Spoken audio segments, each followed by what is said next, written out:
ito mga kababayan, no? Ito po, meron lang tayong update. Meron lang tayong nakakagulat na update mga kababayan. Dito po sa issue ng flood control scam, di ba? Alam naman natin na napakaraming investigasyon na nagaganap, di ba? Napakarami ng investigasyon ang ginagawa, napakarami ng investigasyon ang tumatakbo. Pero marami pa rin feeling nila nababagalan sila. Nababagalan daw sila kasi wala pa raw napapakulong, wala pa raw naaaresto, etc. etc. Masyado nagmamadali. Pero again, mga kababayan, ang goal ho dito ay hindi paunahan ng hablahan. Hindi ho unahan ng hablahan ang pinag-uusapan dito. Pinag-uusapan ho dito, mga kababayan, ay patibayan ng kaso. At mukhang malapit na ho tayo doon, no? Mukhang malapit na ho tayo sa realisasyon o sa punto na ang meron ng makakasuhan ng pinakamalalakas na kaso. Bakit? Kasi mga kababayan, nagkwento po ang isang representante ng DOJ or Department of Justice na ang mga whistleblowers daw dito sa flood control probe o sa flood control investigation ay unti-unti nang nagbibigay ng kanilang buong testimonya. Ayun. Yun yung malala doon, guys, eh. O, di ba yung naalala nyo before, isa sa mga naging problema sa mga diskaya nung nakaraan, hindi nila kinukwento yung kabuuan ng kanilang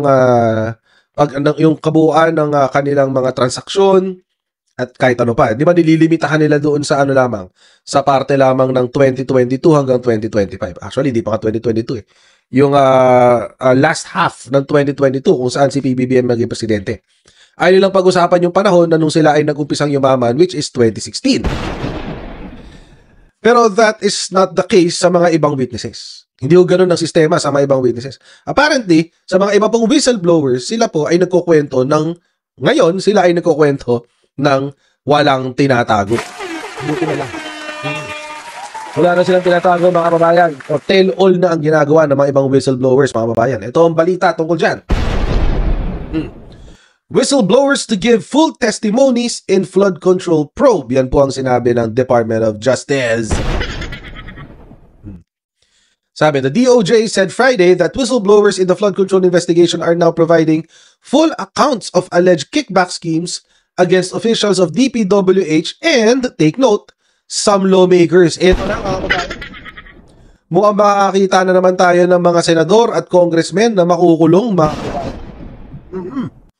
Buo na yung kwento, no, kasi. Sabi, Justice Undersecretary Jesse Andres said contractors and former engineers under the Witness Protection Program have begun giving complete testimonies after previously offering only partial statements. He said, the new accounts could implicate politicians once evidence meets the legal threshold for prosecution. Mukhang magandang balita ho ito para sa sambayan ng Pilipino. Malapit-lapit na ho tayo ng kaunti na makuha ang hustisya para sa ating bansa, mga kababayan. Dahil dito sa flood control scam na ito. Panoorin natin yung kwento ni Yusek Andres. Ito yun, mga kababayan. Ito po yung kabuuan ng kanyang interview. The present legal framework and the existing laws, together with the working institutions, are very much capable of exacting accountability on all levels. That is the first statement I wanted to make, that this government is fully capable of ensuring accountability in these anomalous flood control projects. Okay. Why do I say that? We have started the investigation in this manner. First, we have conducted an in-depth interview with the DPWH officials, central office, on all the aspects of operations of the DPWH, from planning, procurement, finance, payment, and even information management. So we identified the workflow process and the document approval process. So any deviation from this legally approved work process and document approval process is an offense. Okay. Because exactly the checks and balances are put in those rules to ensure proper implementation of a project. So now we all have the affidavits showing the proper process. Now we investigated particular contract ID numbers, meaning particular projects that are funded and are given budget for implementation. So these projects were bidded out in a manner that is supposed to be transparent and fair, But on that process, there are already violations. So after the award, the implementation. Grabe, lala, no? Sa umpisa pa lang, sa bidding pa lang talaga may violations. Oo nakukumpirma na yung nakukumpirma na yung kung paano, yung sistema ba, na kung paano sila nagnanakaw, no? So, kung paano sila kumikickback pala sa pera ng, sa mga gastos tungkol dyan sa flood control na yan. So, nauuna nga yung sa bidding. Yan. Ano naman natin yan, mga kababayan? Nandiyan talaga yan. Di ba, meron pang kwento na binabayaran pati mga losing bidders para manahimik na lang, di ba? Sasabihin ng ahensya, may pinili na kami ha. Pero para walang maingay, eto, bibigyan ko kayong 300,000. O yan. Pero meron na silang ipinanalo na siya yung magiging tulay ng kickback. Ganyan yung nangyari sa mga diskaya. Sila yung naging tulay ng kickback. Tuloy natin. There were also violations noted in the implementation, evaluation, and eventual payment. And as everyone knows, there were many payments made based on SWA or Statement of Work Accomplishment and Certificate of Completed Projects when there were no actual structures erected. So that is what we refer to as ghost projects. Okay. So presently, we have a stream of regular cases that are now ready for case build-up and or preliminary investigation.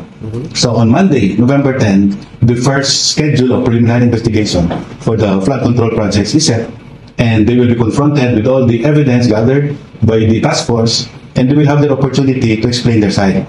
But mind you, at this point in time, when we are ready to conduct the preliminary investigation, to our minds, the evidence to support the offenses charged are already complete in our possession. So it's up to them to refute these documents and to put up their defenses. But to our mind, because it has reached the stage of preliminary investigation, we are quite confident that this is already right as a strong case that can be and should be filed in court. Okay. So before this matter is confident na sila DOJ mukhang sureball na tatamaan na sila Chis Escudero, tsaka si Joey Villanueva, tsaka si Jingo Estrada. Confident si DOJ, guys, Di ba? Kasi sinabi, sure na raw sila Kasi may mga ebidensya na raw sila Tapos, so parang corroborative na lang yung yung testimonya, yung mga whistleblowers. Parang ganun So, isabihin, may documentary evidence na sila. Kailangan ibangga na lang dun sa kwento ng mga state ng mga tao dito, whistleblowers. Oo. Sureball na yata ito si DOJ. Mukhang malapit-lapit na talaga maghabla. An investigation for the flood control projects is set, and they will be confronted with all the evidence gathered by the task force, and they will have the opportunity to explain their side.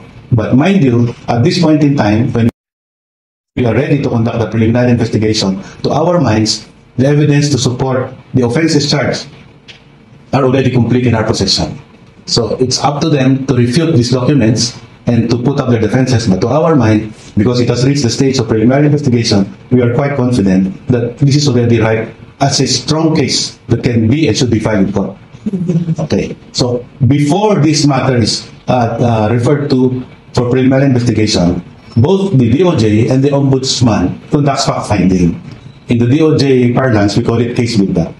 Okay. Aside from the 5 cases that are ready for preliminary investigation, there is a next batch of 6 cases ready for case build-up and eventual filing as preliminary investigation by middle or late next week.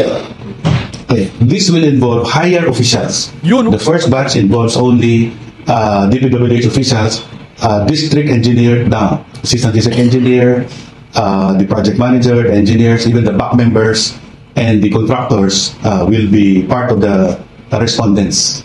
Okay, but now in this second batch, additional 6 cases, there will be higher officials other than the DPWH district engineer.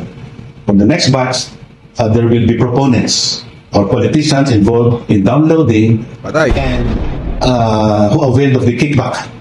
So you can expect a congressman, past or present, to be involved in the next batch of cases, senators, whether past or present senators, and other proponents who were involved. So the process is very systematic and we're very circumspect because we do not want to charge a person unduly Even Yun, patay. So yung naunang batch daw, yung batch daw na unang pinroseso, ay mga low level, so mga district engineer, assistant district engineer, pababa. Pero next week, next week, kasi Friday na eh. Before daw the end of next week, meron daw mga anim pa yung bagong papasok na kaso. 6, mga kababayan, ang bagong papasok. At itong 6 na to, mga kababayan, ay patungkol sa mga congressmen at senador. Ito daw mga ito ay mga direktang nagbenepisyo, direct beneficiaries ng flood control scam. Tumanggap ng pera. Pero 6. So, sino kaya? So, si Jinggoy Estrada, yung mga napangalanan na. Jinggoy Estrada, Joel Villanueva, Chis Escudero, possibly, Senator Bongo, possibly. Of course, meron pa mga kongresista, dyan si Zaldico. Kung totoo ang sinasabi ni Boying Remulla, Secretary Boying Remulla, pero hindi, ombudsman yun eh. Baka iba yun. So, may kulang pa ako isa. Hindi, what's her name? Mitch Kahayon Uy. Congresswoman yun eh. So, 6 agad, patay. Tapos ang buhok. Although we're only speculating kasi wala naman sinabing pangalan si Attorney Andres ng DOJ. Pero, probably, most probably, isa dun, medyo tama ako sa majority ng mga pangalang binanggit ko. So, Jinggoy Estrada, Chis Escudero, Joel Villanueva, Mitch Kahayon Uy, Zaldico, sure. Yung kay Bongo, hindi pa ako masyadong sure dyan kasi parang hindi pa ako maabot sa level ng Super Health Centers yung investigation. Pero pag umabot yun doon, di tapos na rin ang box. Tuloy natin. At the stage of preliminary investigation when we do not have sufficient evidence because it violates their constitutional right to presumption of innocence. That is why we are asking for patience because we are balancing the power of government so that it will not be oppressive to the respondents and at the same time the need to get justice because justice can only be based on evidence that is available, admissible and credible for the court's purposes. So right now, we are leading to that stage because not only do we have evidence coming from those involved in the DPWH, but also the major whistleblowers who know the kickback scheme and who have now given statements to implicate the proponents, not only the DPWH officials, not only the contractors, but even the proponents who are possibly past or present politicians. So that is the manner by which we are doing this. And before we actually conduct the PI, we are already collating the evidence that is also available before the ICI. So there's no duplication of our work. Okay. The ICI is present during the task force meeting, and we give them the contract ID numbers of each particular project that we're investigating. And now they have a chance to put in the information and evidence they have gathered on their own proceedings. So this is now compiled together and formulated as one complaint when it is ready for preliminary investigation. So we are very confident that the process is being followed, cognizant of the constitutional rights of the respondent, and yet ensuring accountability at all levels. We will not spare anyone of any criminal charges, but it has to be based on the evidence that we have gathered. And I'm very happy that, as I explained previously, the whistleblowers, and I'm referring to Henry Alcantara, Bryce Hernandez, JP Mendoza, RJ Dumasig, Asali Santos, and other contractors who have approached the WPP, Witness Protection Program, for assistance, are now telling all. Previously, the first interview, they give a few anecdotes, narratives. The second interview, they give a little more. But now, I'm very happy to say that they are telling everything. So at this point in time, we believe that there is now sufficient evidence to implicate even politicians. And we are willing to do it, not because we want this as a weapon or anything, but it is a job we have to do. You know? Narinig yan mga kababayan. Sabi nila, ano sabi ni Yusek to before si Yusek Andres. Hindi ko na alam kung Yusek pa rin siya ngayon. Parang hindi na. Yusek pa rin, okay. Itong si Yusek Andres, kakasabi lang niya kanina na kumpleto na sila ng ebidensya. At pwede na talaga lang i-implicate sa krimen ng flood control ang mga senador. Patay tayo dyan. Patay sila pala, di tayo. Patay sila. Kasi, sila yung kakasuhan, di naman tayo. Good luck na lang kay Jesus Escudero, di ba? Good luck kay Joel Villanueva, kay Jinggoy, di ba? Kay Bongo. Good. Tapos, mali natin, baka may surprise pa, pati sa Alan Peter Cayetano kasama. Di ba? Kasi, naipagtrabaho din sa mga diskaya yan sa Alan Peter Cayetano. So, mali ba natin kung kumari na kickback din yan si Alan Peter Cayetano. Anyway, tuloy natin. It is something that is incumbent upon us to pursue criminal cases against those involved. So that is forthcoming, and the people should be assured that the legal framework, the existing laws, and the functioning institutions are sufficient to ensure accountability. Sir, just to clarify, when you say whistleblowers, does that mean na sila na po yung magiging mapapailanan sa whistleblower? Okay. I will be very candid and transparent. We explain this to the whistleblowers. There are two types: state witness that will get a blanket immunity for all cases, and a state witness that will be given particular immunity when their specific testimony is used for the prosecution of a particular case. We are not giving any blanket immunity to any of the whistleblowers, and they have agreed to that and they understand the situation. But we will give specific immunity for each particular case where their testimony will be used. Their testimony should be absolutely necessary for the prosecution of the case. That is a requirement.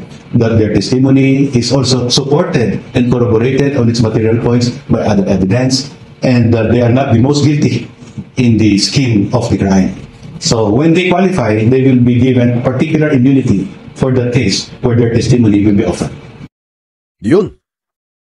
So this is a very very good development.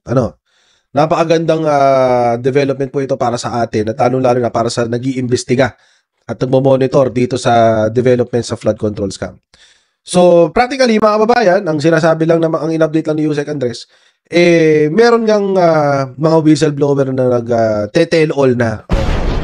Probably, para nga dun sa pagiging state witness or para magpatuloy sila sa, makakuha sila ng mga iba't ibang plea bargain agreements. Diskarte na nila yun. Basta ang importante, mga kababayan, merong makulong na politiko. Hindi yan yung makulong Kasi madali kasing mag-appoint o maglagay ng fall guy itong mga politiko na to. Mas importante sa akin yung meron talagang makulong na politiko. Para merong makulong. Kasi itong mga politiko na to, parang nakalimutan na yata nila na dapat ang kinakatakutan nila ay ang galit ng sambayan ng Pilipino. Hindi yung galit ng at hindi na dapat sinusunod yung kanilang mga kasakiman. So, this is really a good development. And I hope na by next week malaman nun natin kung sino yung mga kakasuhan na yan. At kung sino at kung ano yung ite-tell all netong mga whistleblowers na. Para malaman ng taong bayan kung gaano kalalim at gaano kasama ang mga politiko na talagang nakinabang dito sa flood control scam. Okay.